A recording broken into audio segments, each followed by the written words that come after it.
어느 날 서울 외곽에 위치한 작은 마을에 살고 있는 민수는 친구들과 함께 오래된 폐가에 가보기로 했다.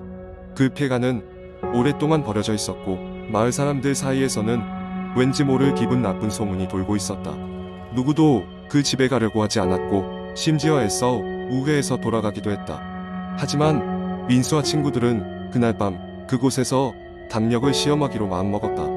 밤이 깊어가고 두려움보다는 호기심이 더 강했던 친구들은 손전등과 카메라를 챙겨 폐가로 향했다. 문을 열 때 삐걱거리는 소리가 났고 안으로 들어갈 때 바닥이 무너지지 않을까 걱정이 될 만큼 낡아 보였다. 그러나 아이들은 두려움보다는 신나고 흥미로웠다. 집안은 예상대로 큰 결함이 보였고 곳곳에 먼지가 쌓여 있었다. 고요한 정적 속에서 걸음을 옮길 때마다 발밑에서 목재가 삐걱거리는 소리가 났고 몇몇 친구들은 긴장하여 서로의 옷자락을 붙잡았다. 그들은 먼저 1층을 둘러보았다. 오래된 가구와 깨어진 유리 조각들이 방치된 방에는 서늘한 기운이 감돌았다. 그때 민수의 한 친구가 웃으며 말했다. 야, 여기 귀신 있나봐. 나 무서워.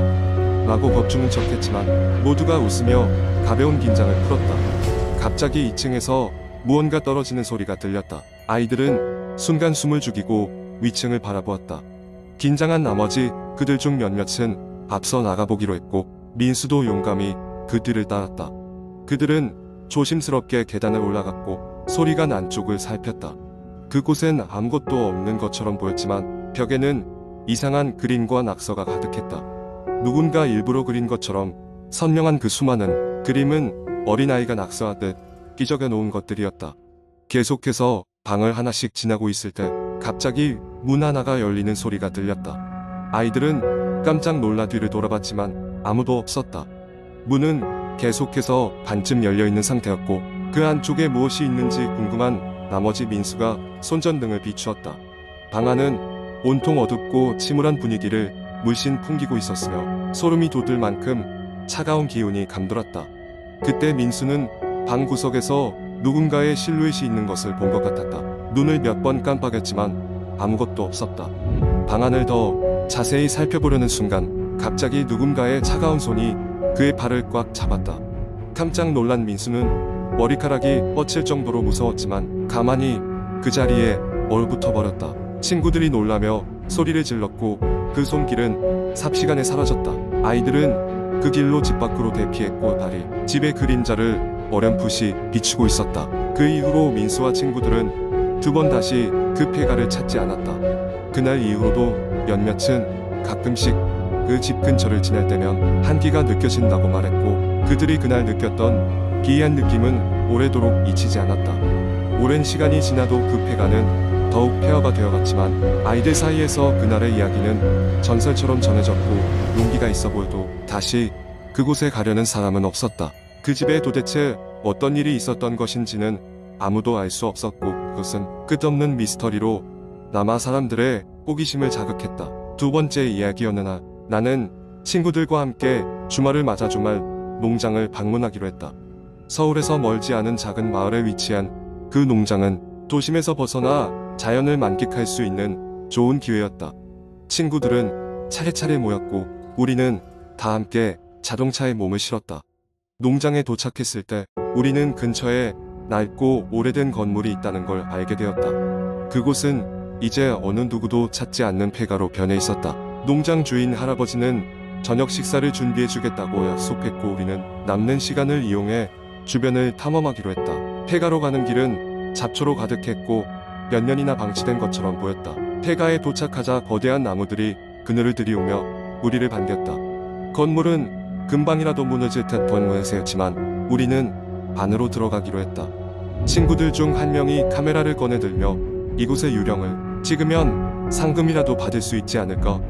라며 농담을 던졌다. 부서진 창문을 통해 스며드는 햇살이 먼지를 비추며 신비로운 분위기를 자아냈다. 안에 들어서자 낡고 오래된 가구들이 각자 자리를 차지하고 있었다. 곳곳에는 고양이 발톱만한 갈라진 틈과 바람에 흔들리는 문이 으스스했다. 우리는 각자 방을 살펴보기 시작했다. 그러다 한 방에서 오래된 사진첩을 발견하게 되었다. 사진첩에는 이곳에서 살았던 가족들의 사진이 남겨져 있었다. 마지막 사진은 한 아이가 굉장히 슬퍼 보이는 표정으로 찍힌 사진이었는데 이상하게도 그의 눈은 마치 어디론가 사라진 듯 그릿했다. 보고 있던 친구 중 한 명이 밖에서 계속해서 들려오는 이상한 소리를 알아차렸다. 처음에는 나뭇가지가 바람에 흔들리는 소리 같았지만 곧 그것이 누군가의 발자국 소리라는 것을 깨달았다. 우리는 동시에 숨소리를 죽이며 소리가 나는 방향으로 시선을 돌렸다. 태가 바깥쪽의 창문 너머로 지나가는 그림자가 보였다. 우리는 농담이나 장난이 아니길 바라면서 조용히 그 그림자를 쫓아갔다. 건물의 뒷마당에 도착했을 때 사라진 줄 알았던 그림자는 놀랍게도 한 노인의 모습을 띠고 있었다. 초점 없는 눈으로 우리를 바라보며 무언가를 말하려고 하는 듯 입을 뻐끔거렸다. 순간 우리는 모두 얼어붙었다. 누군가가 마치 시간을 멈춘 것처럼 아무도 움직이지 못한 채 서로를 바라봤다. 하지만 이내 노인은 미소를 지으며 저 멀리로 사라져갔다. 순간 놀람과 공포로 가슴이 뛰기 시작했다. 그날 밤 우리는 농장으로 돌아와 저녁 식사를 하면서 서로 무슨 일이 있었는지 이야기를 나눴다. 할아버지는 우리의 이야기를 들으며 이곳에 얽힌 전설을 들려주셨다. 그 낡은 집에는 오래전 어느 가족이 살았지만 끔찍한 사고로 모두 세상을 떠났다는 것이었다.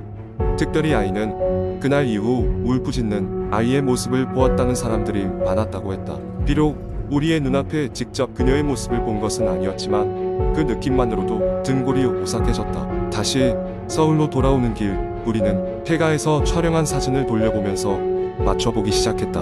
그러나 그곳에서 찍은 사진들 중 몇몇에는 우리가 본 적 없는 모습이 찍혀 있었다. 흐릿하지만 확실히 누군가가 있는 듯한 모습이었다. 그날 이후 우리는 그곳에 다시는 발을 들여놓지 않기로 다짐했다. 그리고 인터넷에 우리의 경험담을 이야기할 때마다 사람들은 자신들도 비슷한 일을 겪은 적이 있다며 각자의 경험담을 덧붙이곤 했다. 이제는 그 완전한 이야기가 전설처럼 인터넷에 남겨져 다른 호기심 많은 이들이 그곳을 찾아가고 같은 소름 끼치는 경험을 공유하게 만들고 있다. 세 번째 이야기. 어느 한적한 주말 친구들과의 약속도 없고 해서 나는 혼자 드라이브를 나가기로 했다. 서울에서 출발해 조금만 달리면 이런저런 풍경을 볼 수 있다는 점에서 나는 종종 이렇게 혼자 드라이브를 즐겼다. 음악을 켜고 창문을 반쯤 연 채 시원한 바람을 맞으며 차를 몰았다. 차창 밖으로 스치는 풍경은 마치 스트레스를 날려주는 것처럼 느껴졌다. 얼마나 달렸을까? 이정표를 보니 어느새 잘 모르던 지역으로 들어와 있었다. 이쯤에서 근처 마을에 들어가 커피 한잔하고 갈까라는 생각이 들던 순간이었다. 문득 흙길로 접어드는 작은 이정표가 눈에 들어왔다. 구지리 마을이라는 낯선 이름이 쓰여 있었다. 호기심에 이끌려 나는 그 방향으로 핸들을 돌렸다. 길은 점점 좁아졌고 집들은 간간히 나오다 이내 사라졌다. 비포장 도로를 달리다 보니 왠지 모를 스산한 기운이 느껴졌다. 그러다 갑작스레 불쾌한 느낌이 들며 차가 풍소리를 내며 멈췄다. 내려서 보니 작은 도랑을 넘어야 하는 길목에서 타이어가 빠진 모양이었다. 언덕이 미세하게 경사진 탓에 차는 앞으로 기울어져 있었다. 어쩔 수 없이 이 근방 마을로 가서 도움을 청해야겠군. 내심 귀찮아진 마음에 한숨을 내쉬며 차키와 핸드폰을 챙겨 마을로 향했다. 그런데 분명히 얼마 전까지 신호가 끊기지 않았던 핸드폰도 여기서부터는 완전히 먹통이 되었다.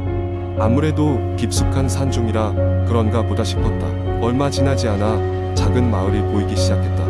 그러나 이상하게도 마을은 새벽녘과도 같은 적막감에 휩싸여 있었다. 길을 걷는 사람도 소리를 내는 것들도 없었다. 하나둘 마을 가운데로 들어오면서 나는 당황하지 않을 수 없었다. 이곳은 마치 텅 빈 마을처럼 느껴졌다. 집들은 있지만 불이 켜져 있지 않았다. 문을 두드려도 아무도 나오지 않았다.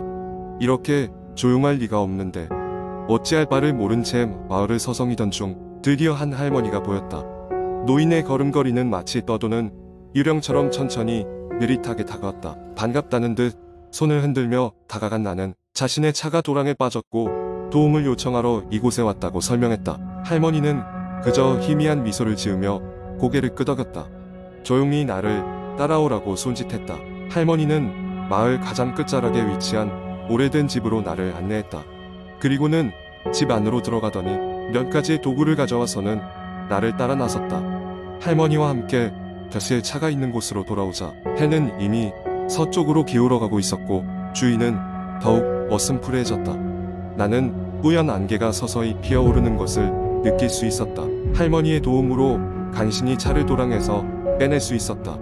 고맙다는 말을 몇 번이고 반복하며 할머니를 향해 인사를 건넸다. 그 순간 할머니는 무거운 눈빛으로 나를 쳐다보더니 무언가 중얼거리고 사라져갔다. 잘 알아듣지 못한 나는 의아하기만 했지만 다시 한번 고마움의 표시로 손을 흔들었다. 차에 올라타 다시 서울로 향하던 길, 뭔가 미심쩍은 후덥지근한 기운에 나는 왠지 모를 불안감을 떨칠 수 없었다. 한참을 운전하다 가로등이 번쩍이는 길목에 들어선 후 나는 차를 세웠다. 마을에서 찍었던 사진들을 확인해 보려던 참이었다. 그런데 그 속에 담긴 사진들은 적막하고도 기이했다. 없는 줄 알았던 사람들 그 모두가 마을 곳곳 내가 찍었다고 생각한 사진 구석구석에서 나를 응시하고 있었다. 마치 내가 그들을 알아봐주기를 바라는 듯이 말이다. 사람들의 형체는 흐릿했고 그들의 표정은 어딘가 고통스러워 보였다. 등골이 오싹해진 나는 그 길로 차를 돌려 마을로 돌아가려 했으나 돌아가는 길은 온데간데 없이 없어져 버렸다. 문득 할머니의 마지막 중얼거림이 떠올랐다. 이곳에 발을 들인 자는 영영 벗어날 수 없다. 그 말은 분명 이런 의미였을까? 나는 끝내 길을 찾지 못하고 밤새도록 차 안에서 떨고 있었다. 그날 이후로 나는 그 마을 구지리의 존재를 재차 확인해 보려 했지만 아무런 정보도 찾아낼 수 없었다. 그날 내가 들어갔던 그 마을은 정말 존재하는 곳이었을까 아니면 단지 내 환영이었을까? 그 해답 없는 의문은 지금도 나를 불안하게 만든다.